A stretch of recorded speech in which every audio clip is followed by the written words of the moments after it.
spiritual life and practice for African people, which is much more than what you call religion. Spiritual life involves relating to the forces of nature, the forces of the universe, okay? And learning how to open yourself up to those energies. And learning also how to practice the very important principle of the African worldview, reciprocity. How that practice helps keep things in balance, so that much of what we do, and you're told these heathen rituals and so forth, is us involving ourselves in a process which is reciprocal with the energies, the Orisha, the Vodun, which can empower us. Now, if we are getting energy from them, we must give energy back, because the African being is very powerful. We're not passive, we participate, we're involved. And that's what we're doing when we give offering. That's what we're doing when we symbolize, when we pour the water, is that we are asking and so we must give. You see? That concept of reciprocity keeps us from having an exploitative concept of relationship to the universe. Nature in the African view becomes sacred. Nature symbolizes for us the sacred laws and principles of the universe, so that when we see a river and we watch how it works, how it becomes high and low and so forth, we understand that something sacred is being said to us, and that there's a special power that that river has, so we want to relate to that. The earth, the mountains around us, in every birth of a human being, we see something sacred. You see, so you have a whole different sense of how one learns. One learns also from nature. Not also, but very importantly, one learns from nature. Harmony becomes a goal, the harmonious order. We have a concept of the self which is much more expansive than the European concept. It is not a limited ego. Rather, it is a personal self as being expanded to the communal self, which then understands itself as part of the cosmic self. So, in me is the universe. That's what Africans understand. In you is the universe, so that as you come to know self, what are you learning? You're learning the nature of the universe. A Zulu saying says, Umuntu, Ungumuntu, Ungabantu. Anybody can translate that? Not yet. Not yet. Well, you will after today. A person is a person because there are people. I repeat it. Yeah, do it again because he just missed it on the tape. What? Umuntu. Is he ready? Excellent. Okay. Umuntu, Ungumuntu, Ungabantu. Bantu meaning people. Okay, which is a linguistic term. Yes, ma'am. It's not a racial term. A person is a person because there are people. You understand what that means? Straight up. Okay, so when we tell you that I is we in the African conception, people aren't just theorizing and speaking abstractly. This is a lived reality, that I am a person only because there are other African people for me to relate to and to affirm me. Do you understand? So that gives us, see how rich this is in terms of us organizing ourselves, reconstructing our communities, and rebuilding an African world order. Human life in the African conception, that is the life of a human being, is a spiritual journey. We have to understand that. We can't avoid that spiritual journey. That's something you got to be involved in because you were born African. It is a process of continual spiritual development. And with that process, as you learn more, then you have a responsibility to teach those who do not know, that is, those who are younger than you. And the culture is organized in such a way that it's guaranteed that you are involved in this learning process. That's what African civilization is all about. They don't take chances with things and say, well, I just hope she turns out right. At every juncture of your life, there are processes that you are going through that are telling you what is the correct way to behave. It's giving you the consciousness of the group. Is making it incumbent upon you to defend the group, you see, and to perpetuate the culture. That's what you're learning. That's not what our children are learning in the schools that we send them to. They are learning how to perpetuate European hegemony, or European control of the world. Now I want to move to the Mawu principle. I call it the Mawu principle. And Mawu is a term that we get from the Fon people, F-O-N, of ancient Dahomey, the Republic of Benin now. I believe that's still the name. Mawu represents wisdom. Spell it. M-A-W-U. The East, the night, the moon. And Mawu is paired with her twin, Lisa, L-I-S-A, and that's in Fon language, and there that represents the male. That's fine. Come on, man. And Lisa is symbolized by the day, the sun, by heat and work, energy. Mawu reigns at night when one rests. Mawu is forgiving.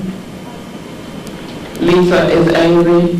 Right. The question becomes which is good and which is bad, which is best, which is superior, which is inferior. And the answer is that neither is, that you need both and both need each other in order for the universe to function. That's right. That's mine. And I speak now of the Mawu principle as being recognized as an important ingredient in African civilization. We cannot live in denial of that principle. In fact, we don't even understand now the Lisa principle, which would be in terms of the complementary part of that. We are functioning with a European concept of man, of maleness, which is very, very detrimental. And certainly with the European concept of woman, I mean, they don't begin to understand the power of African womanhood. And it's a tremendous mistake, a serious political mistake, ideological mistake for our sisters to be taking leadership from European feminism, who haven't got a clue to the depth of African concepts of womanhood. Mutneta, a term from a concept from Kemet, divine motherhood. This is a concept of the legitimizing force in the civilization. That is the sanctioning power for all authority, and that is what a set represents. That is why you see the symbol of the throne with a set. That's the sanctioning power. And of course, Mutneta gives birth to both male and female. In African cosmology, the concept of the womb is understood as it is nowhere else. The womb is not just a physical organ or has just a physical function. The womb represents creativity. It is an organizing creative principle, an organizing, nurturing principle. It is the organizing, nurturing principle of the universe. That's what the womb represents, and that's why African civilization is matriarchal. That's what Diop was stumbling on that I don't think saw the depth in. And none of us have, as a matter of fact. But there's so much to be discovered as a principle of life, what the womb is. In Africa, you have female associations and male associations. Female associations were not anti-male. You understand what I'm saying? But they were always there. Women always cooperated with each other, helped each other in the market. The market was a place where women were active, where women controlled. This model, though, of the female association and the male association comes from the idea of complementarity and what we call appositional unity. Not oppositional, but appositional.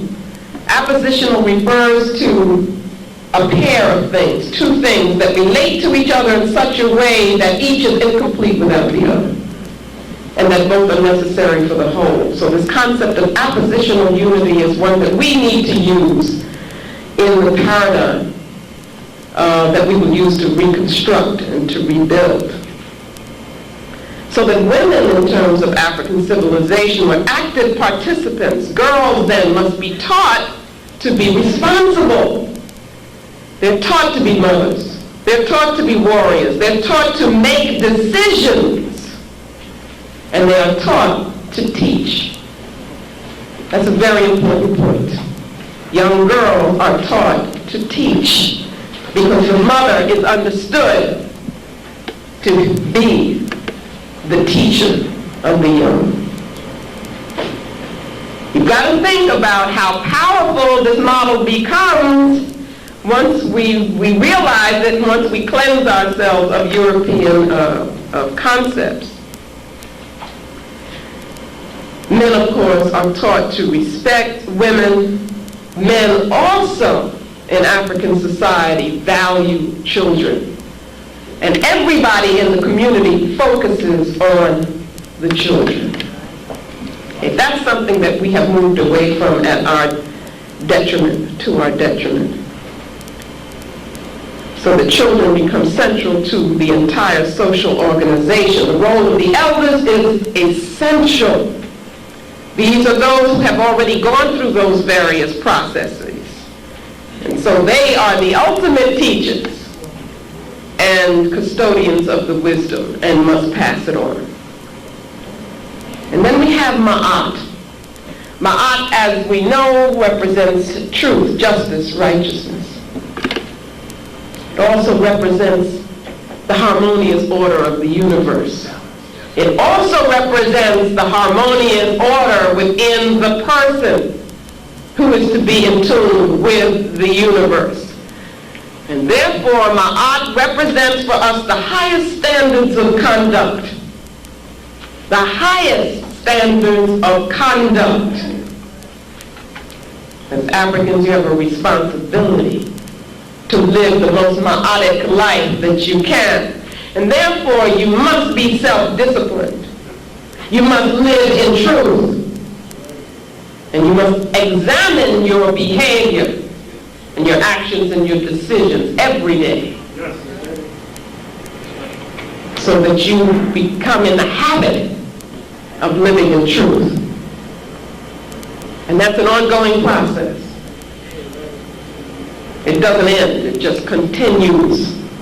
You understand? This came to us from our ancestors, you see, who were in tune with the laws of the universe because of their concepts of spirit and of participating in the universe and of the cosmic self. The continual, ongoing objective for the African person is self-knowledge because of Ma'at. Coming to know the self, one comes to know the universe, and one therefore is able to live correctly.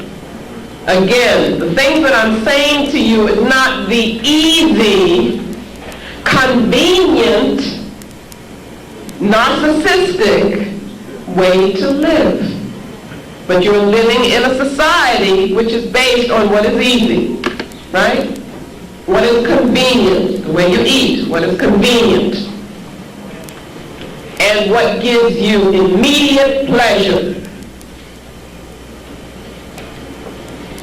Those are the considerations that you're trained here to look at. I'm talking about something radically different from that.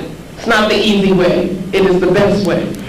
And it is the only way that would guarantee our happiness